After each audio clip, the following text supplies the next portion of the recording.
আজকে আমি নিয়ে এসেছি একটা মাত্র আলু, একটা ডিম ও ময়দা দিয়ে একটা নতুন ধরনের খুবই সহজ নাস্তা রেসিপি। সকালে বা বিকেলে নাস্তার জন্য খুব সহজেই এই নাস্তাটা তৈরি করে নিতে পারবেন। আর খেতেও কিন্তু ভীষণ মজার হয় এই নাস্তাগুলো। তো চলুন তাহলে আজকের এই নাস্তা রেসিপিটি দেখে নেওয়া যাক। আসসালামু আলাইকুম। আশার মিনি কিচেনে সকল বন্ধুদের স্বাগত জানিয়ে শুরু করছি।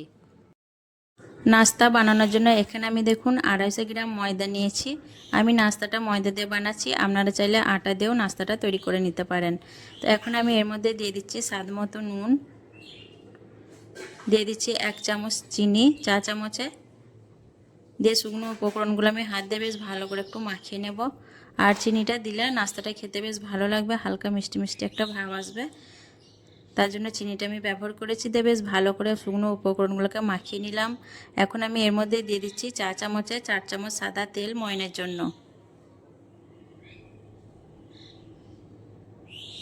দিয়ে বেশ ভালো করে ময়নটাকে আমি হাত দিয়ে মাখিয়ে নেব। ময়নটাকে কিন্তু বেশ ভালো করে মেখে নিতে হবে।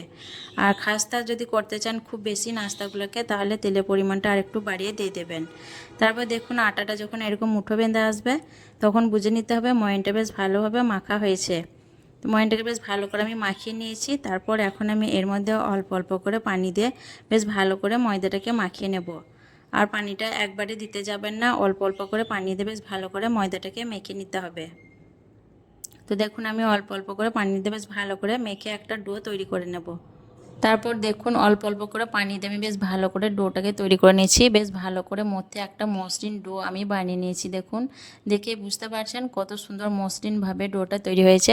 বেশ ভালো করে মধ্যে এইভাবে ডোটাকে তৈরি করে নিতে হবে। এখন আমি এটা ঢাকা দিয়ে রেস্টে রেখে দেবো, আর ততক্ষণ পুরটা বানিয়ে নেব।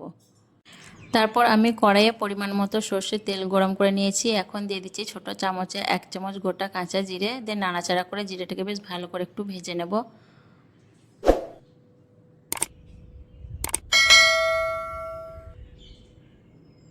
জিরেটাকে একটু বেশ ভালো করে ভেজে নিয়ে তারপর দিয়ে দিচ্ছি 1 মুঠো পেঁয়াজ কুচি, দিয়ে দিচ্ছি 4-5টা কাঁচা লঙ্কা কুচি, আর দিয়ে দিচ্ছি একটা ক্যাপসিকামের অর্ধেক কুচি করে কেটে নিয়েছি, সেটা দিয়ে দিলাম।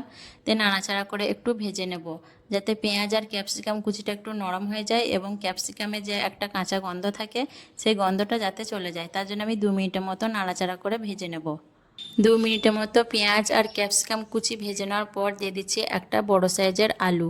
আলুটাকে আমি লম্বা আর পাতলা করে কেটে নিয়েছি দেখুন, আলু ভাজার মতো করে। আর দিয়ে দিচ্ছি সামান্য গাজর কুচি, দিয়ে দিচ্ছি 1/2 চামচ নুন, আর দিয়ে দিচ্ছি 1/2 চামচ হলুদের গুঁড়ো।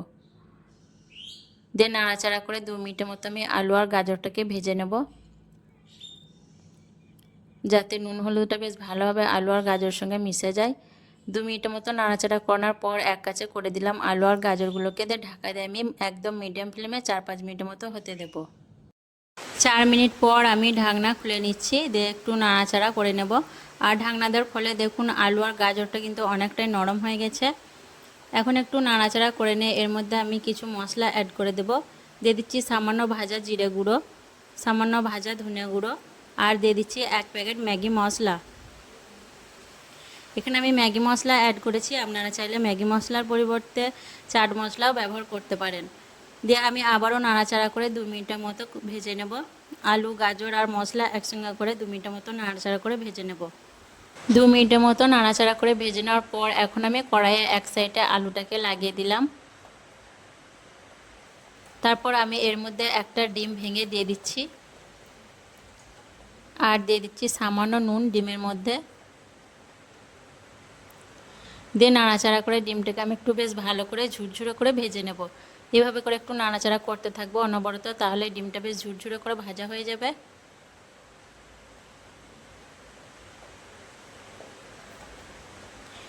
কিছুক্ষণ ভেজে নেওয়ার পর দেখুন ডিমটা বেশ ঝুরঝুরে করে আমার ভেজে নেওয়া হয়ে গেছে। এভাবে ডিমটাকে ঝুরঝুরে করে ভেজে নিতে হবে। দিয়ে আমি আলুর সঙ্গে ডিমটাকে বেশ ভালো করে নাড়াচাড়া করে একসঙ্গে করে মিশিয়ে নেব। বেশ ভালো করে নাড়াচাড়া করে মিশিয়ে নিলেই কিন্তু আমার পুরটা তৈরি হয়ে যাবে। এভাবে করে পুরটাকে তৈরি করে নেবেন। আপনারা চাইলে কিন্তু শুধু আলু আর ডিম দিয়ে পুরটা বানিয়ে নিতে পারেন। গাজর আর ক্যাপসিকামটা সম্পূর্ণ অপশনাল, আমার কাছে বাড়িতে ছিল তাই আমি এগুলো ব্যবহার করেছি। আপনারা শুধু ডিম আর আলু দিয়ে নাস্তাটা বানিয়ে নিতে পারবেন। তো ডিমটাকে দেখুন আলুর সঙ্গে বেশ ভালো করে নাড়াচাড়া করে মিশিয়ে নিলাম। এখন আমি গ্যাসের চুলাটাকে অফ করে দিয়ে পুরটাকে একটু ঠান্ডা করে নেব। তারপর আমি ময়দার যে ডোটা রেস্টে রেখে দিয়েছিলাম সেই ঢাকনাটা এখন খুলে নিচ্ছি। আর ময়দাটা দেখুন রেস্টে রেখে দেওয়ার কারণে কত সুন্দর নরম হয়ে গেছে। তো ময়দাটা এখন আমি আরও একবার ভালোভাবে একটু মথে নেব। আর ময়দাটা কিন্তু খুব সুন্দর নরম হয়ে গেছে, দেখুন দেখে বুঝে নিতে পারছেন। আর ময়দাটাকে বেশ ভালো করে আবার একটু মথে নেওয়ার পর আমি এর থেকে একটা একটা করে লেচি কেটে নেব। তো লেচিগুলো আমি খুব বড় সাইজের কাটবো না, আবার খুব ছোট করেও কাটবো না, মাঝারিভাবে লেচিগুলোকে আমি কেটে নেব এর থেকে। তো দেখুন এইভাবে করে আমি একটা একটা করে লেচি কেটে নেব।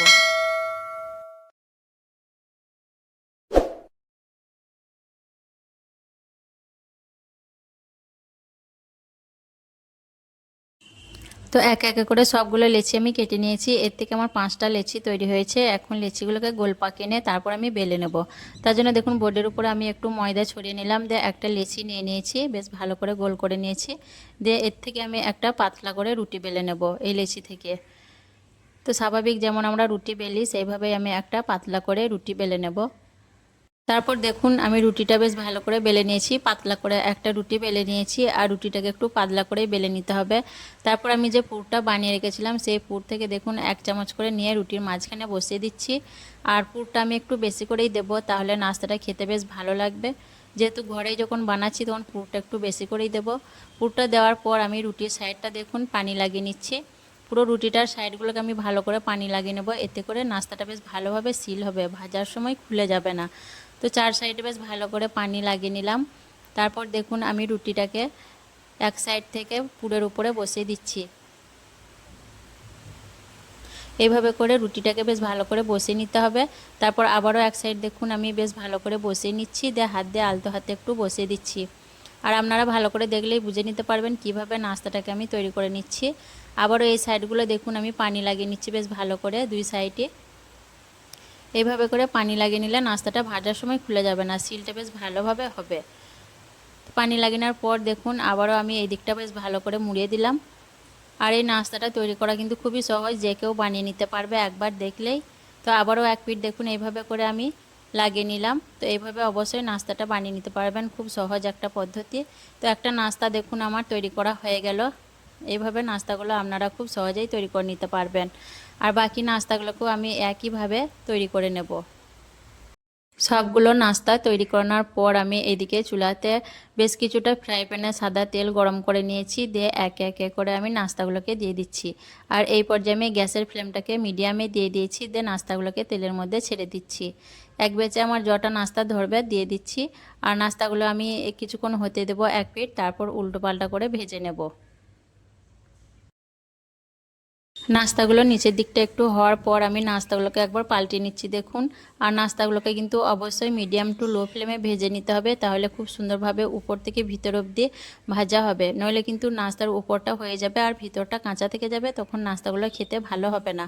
তো আমি এইভাবে করে কিছুক্ষণ পর পর নাস্তাগুলোকে উল্টো পাল্টা করে বেশ সুন্দর করে ভেজে নেব। বেশ কিছুক্ষণ উল্টো পাল্টা করে ভেজে নেওয়ার পর দেখুন নাস্তাগুলোর মধ্যে সুন্দর একটা কালার চলে এসছে। দু পিঠেই দেখুন নাস্তাগুলোর সুন্দর একটা কালার চলে এসছে। এইভাবে করে নাস্তাগুলোকে ভেজে নিতে হবে। আর নাস্তাগুলো দেখুন একটাও কিন্তু খুলে যায়নি, সিলগুলো খুব সুন্দরভাবে আছে। যেহেতু পানি দিয়ে সিল করে নিয়েছিলাম তার জন্য নাস্তাগুলো ভাজার সময় খুলে যায়নি। নাস্তাগুলো কিন্তু আমার বেশ ভালোভাবে ভেজে নেওয়া হয়ে গেছে। এখন একে একে করে নাস্তাগুলোকে আমি তুলে নেব। আর বাকি নাস্তা দুটোকেও আমি একইভাবে ভেজে নেব। তো বাকি নাস্তা দুটোকেও আমি দেখুন একইভাবে ভেজে নিয়েছি, সেগুলোকেও এখন তুলে নিলাম। আর এই নাস্তাগুলো তৈরি করা কিন্তু খুবই সহজ, বাড়িতে শুধুমাত্র আলু আর ডিম দিয়ে সকালে বা বিকেলে নাস্তার জন্য খুবই সহজে তৈরি করে নিতে পারবেন। আর খেতেও কিন্তু ভীষণ মজার হয়। আর নাস্তাগুলো দেখুন কতটা লোভনীয় তৈরি হয়েছে, একদম খাস্তা মুচমুচে উপর থেকে আর ভিতরটা পুরে ঠাসা।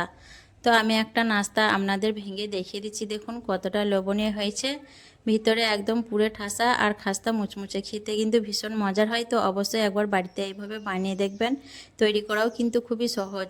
তো কেমন লেগেছে আজকের এই নাস্তা রেসিপি অবশ্যই কমেন্টে জানাবেন, ভালো লাগলে লাইক করবেন, শেয়ার করবেন আর আমার চ্যানেলটি সাবস্ক্রাইব করে আমার পাশে থাকবেন। আজ এই পর্যন্তই, আল্লাহ হাফেজ।